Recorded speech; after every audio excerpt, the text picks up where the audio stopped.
नमस्कार मंडळी, स्वागत आहे आपल्या यूट्यूब चॅनलवर तू ही रे माझा मित्र या मालिकेच्या उद्याच्या भागामध्ये आपल्याला असं पाहायला मिळतं की आता मामा आणि अर्णव दोघं बोलत असताना त्या ठिकाणी राकेश येतो आणि राकेश म्हणतो, एक मिनिट, तुम्ही दोघं काहीतरी बोलत होता का? आणि तुम्ही दोघं बोलत असताना मी मध्ये आलोय, असं झालंय का? तुम्ही दोघं बोलत होते ते माझ्याविषयी बोलत होतात का? असं तो आता अर्णवला डायरेक्ट विचारत असतो. तेव्हा आता अर्णव लगेच म्हणतो की जेजू, मला उलट तुम्हाला एक प्रश्न विचारायचा होता. तेव्हा आता राकेश म्हणतो, कोणता?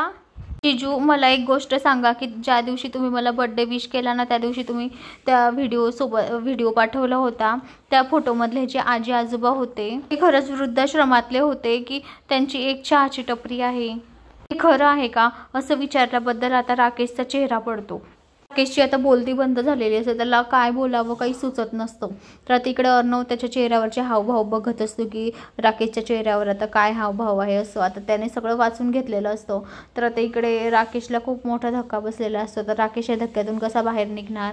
तरीसुद्धा तो नालायक राकेश ईश्वरीच्या घरी गेलेला असतो. आता इकडे ईश्वरी म्हणते, या ना राजेशजी, बसा ना. तेव्हा आता ईश्वरीच्या क्लाउड किचनविषयी सगळेजण गप्पा मारत असतात की असं क्लाउड किचनमध्ये तसं अशा गोष्टी चालू असतात. आणि त्याला सगळ्या गोष्टी सांगत असतात की ईश्वरीचं क्लाउड किचन ओपन होणार आहे आणि त्याच गोष्टीची आता तयारी चालू आहे. राजेश लगेच म्हणतो, हो हो, मी मदत करायला तयार आहे. तेव्हा सुप्रिया लगेच म्हणते, हो, तुमची मदत झाली ना तर खरंच बरं होईल. तेव्हा आता राजेश परत बोलतो की हो, मी मदत तर करणारच आहे, पण त्या बदल्यात मला काही मिळेल ना मोबदला.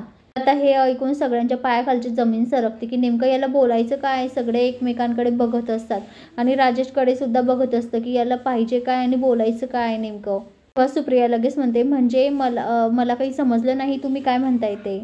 तेव्हा सुप्रिया लगेच म्हणते, तुम्हाला काय हवंय? काही हवंय का तुम्हाला? तेव्हा आता लगेच राकेश म्हणतो तिच्याकडे बघत आणि ईश्वरीकडे बघत म्हणतो की मला तुमची मुलगी हवी आहे. तर आता असं बोलताच ईश्वरीला खूप मोठा धक्का बसतो. ईश्वरीच्याही पायाखालची जमीन सरकते. तिला असं वाटतच नसतं की आता लगेच आपलं बिझनेस चालू होतोय क्लाउड किचनचा आणि लगेच लग्नाचा विषय.